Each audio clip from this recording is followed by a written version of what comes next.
Good morning, everybody. They asked me to use the microphone, and I have to stay back here to make sure my slides keep going, so hope it's not too awkward. But yeah, good morning. My name is Ben Volta. I'm from Philadelphia, or just a little bit north. I grew up in Abington, so a little bit north. I moved here when I was 18, so it's been 14, 15 years now. I live in Norris Square, and my studio's in Fairmount, so right near the art museum. It's in a big church, which is really awesome. I'm going to share.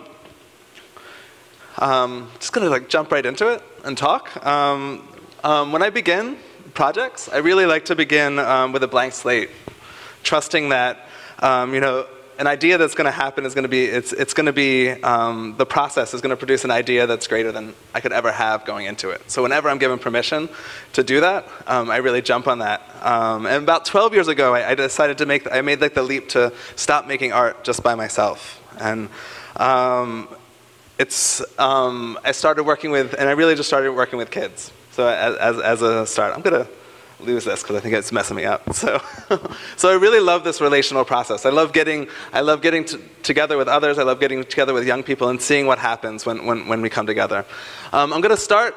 Really, I've been asked to speak about color. I think the best way for me to share about color is to talk about, just to share a few processes and show you how that kind of has worked its way out with the projects.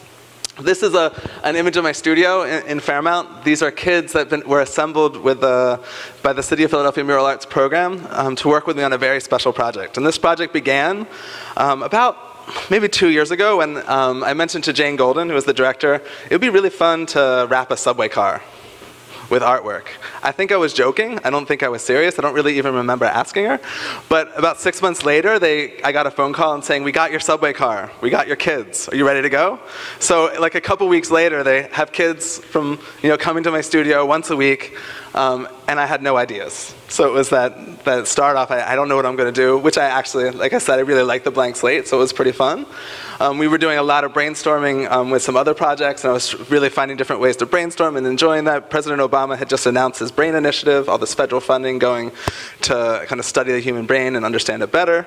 I thought it was great that we know so much about the brain. We use it for everything we do. We also know so little about the brain. It's like when you think of neuroscience, it's like they're really, really smart. It was also comforting to know that the more we learn from neuroscientists, they only understand 5% of the brain. So we were like, okay, we can be there. We know hardly anything, maybe a fraction of a percent, so we can start. So we began brainstorming, and this is the kids in the studio. We made this huge map on cardboard. We knew we had a great idea. We had a great project. We knew we could wrap a subway train. We knew it was going to be in Philadelphia. So we just started brainstorming. You could see the kids came up with this idea of putting tracks to connect ideas all about Philadelphia, thinking about making connections. We then got a little bit into the science, and we realized that we started to draw funky brains, and it just seemed a little too funky, so we went a little bit more microscopic and started drawing neurons, and we just kind of fell in love with this process. So we kept drawing. Looking into the history of subway art a little bit, understanding that there's a history of this idea of putting imagery on cars. You could see as long as it had the parts of the cell, it was a neuron. So we allowed ourselves to kind of stay within the constraints of the parts of the cell, but then feel as creative as possible with what it actually looked like.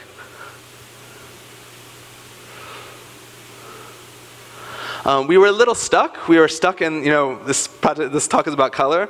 I could really stay away from color for as long as possible until I feel like we're ready to step into it. We weren't really ready. We didn't know where to go with the project. We had all these beautiful neurons. We have a big gym at the studio, and I just posed the question. I was like, we don't know what to do next. Do you want to? This is mural arts. We make things big. Do you want to paint the largest neuron, ever painted, at least by middle school kids? So we, took our drawings that we had made for at least a month before, and just started painting and creating this massive, large neuron, on the floor of the studio. We then went back into the classroom studio and started to look at different brain maps and started to add color, but we were still really confused. We didn't know, it wasn't really going anywhere. The structure of our drawings were falling apart. So again, we did that for a couple weeks, and we said, well, maybe we just have to immerse ourselves in color. And we got Oops Paint, and then just started making these brain maps over the large neuron and seeing what would happen.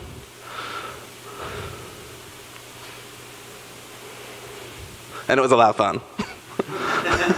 And then we went, back into the classroom studio and saw, okay, what happens when we start, scanning in our drawings and putting them in the computer? Because we had to set this up. We weren't going to paint it on the subway car. We were going to have a wrapping company tighten, wrap the car. So we started seeing what happens when we added, we had millions of colors. So what happens when we started to view the computer as like almost like a science experiment or a petri dish that would start growing our artwork. And then we started, taking these designs and plopping them into the template. And this became, a relational exercise. So everyone would work together. You would choose 5 colors, then pass the computer, choose another 5 colors, make one larger, make one smaller. And over the course of the weeks, argue, explain why this color works better than the other, and just really experience the process of what happens when there's really no rules, just the process of relation. And then we had it sent to the printer, which was so much fun. So this is the car. It's still running. It was printed last November. It's still running on the Market Frankfurt line, back and forth.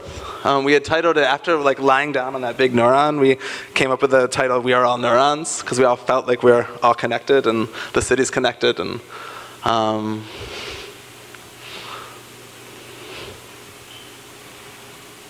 And then on the inside, in the inside doors, we were able to share the process, so that the process that the kids went through. And we kept that in black and white. Just a couple weeks ago, the Zip car also wrapped a car, and you can get this at 30th Street Station. So you can see this is my son in the car at Greenfest, making new friends, and scaring Zip car half to death because they're climbing all over the car. I was also invited at the same time doing this project to put together a show for my gallery, Pentimenti in Old City. And I decided to take this process and bring it into my family. I have 2 kids and a wife. and we took photographs of our eyes, and then I had the kids all choose different colors of the neurons, and we printed these great small paintings that were then layered with vinyl cut stencil and painted with my son Milo. And then this is the exhibit and how we transfer this idea into the gallery. That's little Thor. So most of my work, this was a very special project because it was a project that Mural Arts was able to bring to my studio. Most of my work has been in classrooms. For the last 10 years, I've worked in over 35 schools and really working with teachers to ask them, as an artist, seeing what happens when I enter into the classroom and how an artist can change really transform the classroom into a place of learning, but also a place of creativity. And I often go in with, when I'm allowed, with no idea. I ask the teacher, what is it that they want the kids to learn? What are you struggling with? With this class at Grover Washington Junior Middle School, the teacher said, my students are struggling with geography. So we basically built an art project around the study of geography. We had the kids choose different countries. They traced the outline of the country and then researched the symbols and flags and created their own drawing inside of the borders of the country. So you can see drawing over the border of India and then creating a pattern and design inside those borders. We then scan these into the computer. They'd also then, the educational process is they would have their drawing, then they'd have to find, they'd tape it from the map and then they'd have to find it on a map and a globe. And what we did is we took those drawings into the computer, scanned them, colorized them almost randomly, and then created our own new construction. Because it's art, there's no rules. We can construct our own new map where the countries are shifting, and we called this tectonic quilt. About a year later, we were able to present this to the Percent for Art Commission, and I was able to have my older kids at the school. I was at the school for 6 years, which was really fun. The kids that worked on it as 5th graders were then able to work on it again as 7th graders, and we presented it to the Philadelphia airport as a new composition that was then installed permanently at Terminal C in the Philadelphia airport.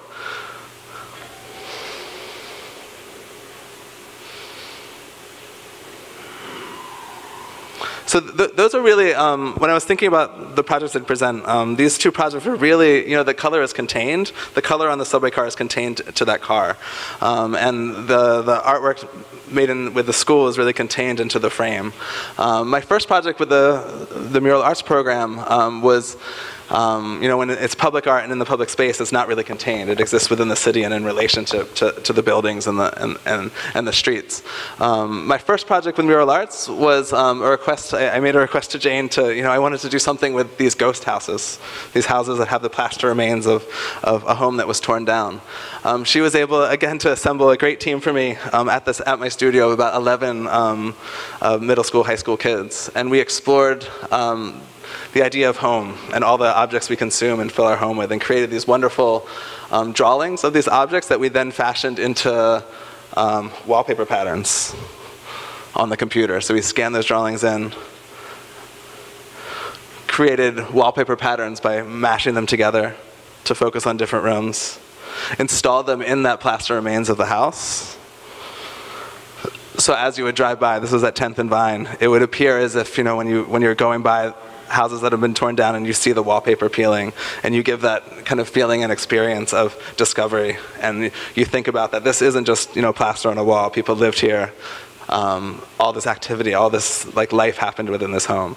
And we love that it was on Vine Street. It was 10th and Vine. It came down about a year and a half ago, which is sad, but we knew it was going to come down. We love that, that giving that creative moment as everyone was driving by, out of the corner of their eye, they'd kind of have that moment that you often do when you discover those remnants of a home.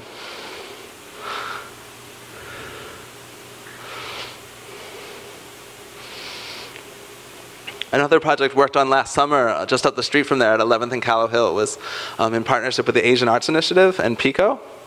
And we wanted to use an artwork to really transform a stretch of Callow Hill, where the whole neighborhood around there is changing with the Viaduct Park and everything going in. And we wanted to feel like the creative energy and capture that in some way that's happening in the neighborhood. Asian Arts Initiative had me work with their youth art workshop. We we looked at wiring diagrams and created these great little electromagnetic bursts, kind of following the plug in the middle, which turned into emojis, which wasn't planned, but starting in the middle, the kids turned them into emojis, came up with these wonderful drawings. Again, created, at least each kid created probably 15 or 20 of these, scanned them into the computer. They took photographs of each other, chose color, allowed themselves to intuitively choose color, lay them over a photograph of their face, of their eyes. Also worked in teams and talked about the creative energy, what are the colors and the energy that comes when they work together. And then we had these printed on 6 by 9 foot mesh banners, and both digitally and screen printed over them, working with the Fabric Workshop and Museum, which was so much fun. This was one of the most fun days we've had.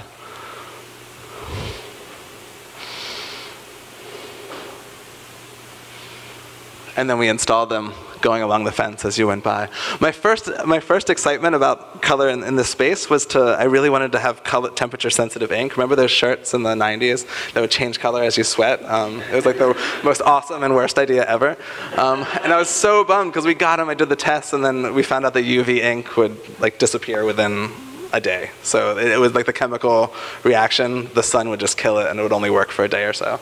But what was really exciting is that we were working with mesh, and when the sun came up in the morning, it was directly on the front of the screen. And as the sun went across the sky, they became transparent. So still this idea of it merging and responding to the environment and being part of the environment was still there. But even though that was an unintended outcome. Another project with the Mural Arts program was done with the Center for Art and Wood, and this was in Old City. This is a before picture. Old City had a ban on murals for probably 20 years. So going into this, we had Albert Leacoff at the Center for Art and Wood, who was just so beloved in the neighborhood. He just believed it was going to happen, even though that no one had gotten a mural in Old City for so long. So the Mural Arts assembled a team from the Restorative Justice Guild, these are guys really coming right out of prison. So that Mural Arts provides them a job for about 6 months coming out of prison, and they were assigned to me as my design team. We went to the Center for Art and Wood and went through their collection, over 1,000 objects. We just began drawing. We had no idea what we were going to do. Albert said, "We just want you to do what you do."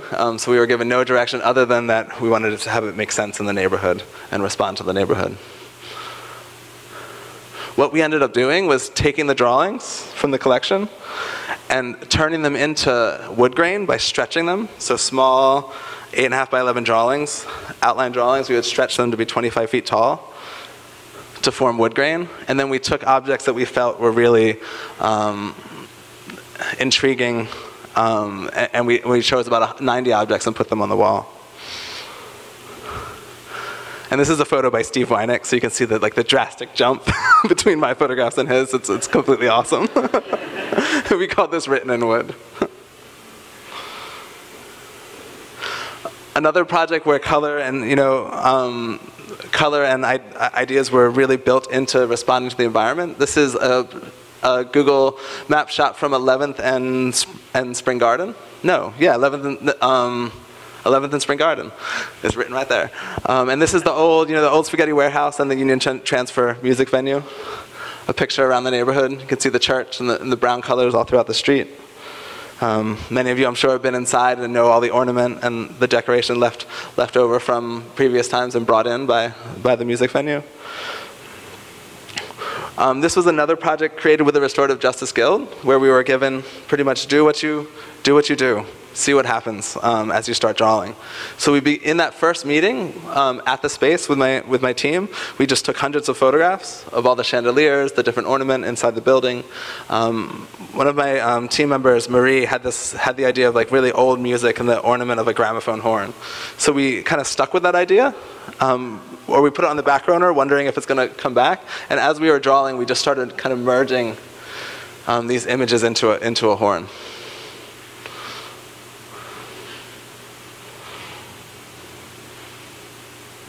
We started to bring in color, but also recognize a subdued color too.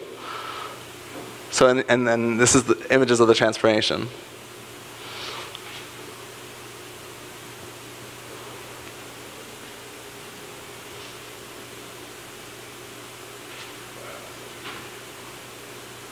So two more images by Steve Weineck again.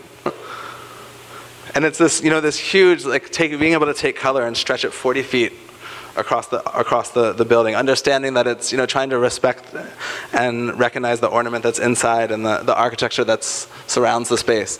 Understanding that right behind these windows that have been painted in is a music stage where every weekend or every time there's a show, there's all this creative energy exploding, and trying to kind of capture the inside outside of what happens in the neighborhood. And then hidden behind the tree, the horn comes down into that gramophone point.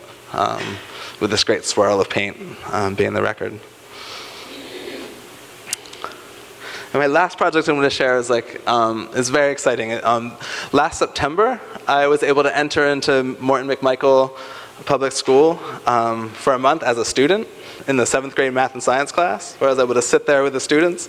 7th grade math, it's still very, very difficult, at least for me. I didn't pass back then, I still don't understand it. But I was able to sit there, take notes, think of all different creative ideas as the teachers were teaching. Probably what I did as a 7th grade student as well. So, not paying attention, but looking for what else it would spark. After I was there for a month, I started to present those ideas to the kids. And about 3 or 4 weeks into presenting those ideas, I presented this great video by Charles and Ray Eames, The Powers of 10, that really merges math and science in this really wonderful way where, it focuses on a couple having a picnic in Chicago and shows an image from above, like Google Maps, then goes beyond and shows the Earth, then shows the solar system, and then flies back into the skin cells of the man and goes into the DNA and the atoms and the particle structures. I showed this video to the 7th grade class. They were half listening to all my other ideas, and when I showed them this, the whole room was silent. So they watched this movie from 1977, completely entranced. And afterwards, I was like, this is a crazy idea, but do you want to create the universe on the outside of this building? And everybody was like, yeah. So when you have it was really exciting. So we were given the opportunity, if we wanted to wrap the entire building. So it's a pretty big building, right? This is at 35th and Fairmount in Mantua. So we began, talking about, okay, here's a map of Mantua. Here's where McMichael sits in relation to the rest of the city. We immediately noticed that there's this big river right here that kind of blocks it from Fairmount Park. And then there's University City on the other side. The principal at the school gave us, he's like, I just want you to do, he's like, but what I want is McMichael Goes Green. That's our theme. So that's the only thing he gave us, which is okay.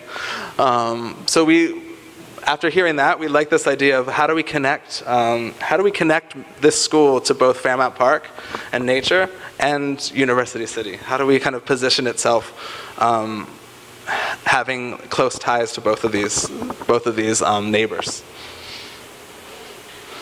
We began by drawing trees, and this was projects within the classroom, so it wasn't just drawing trees. I wish I had a good picture of this, but it was like trees with rulers in hand, where they made sure their branches got smaller as they grow up.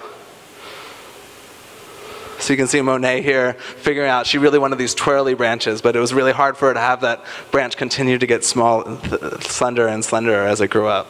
So she had to draw about 5 or 6 until she got a really good one.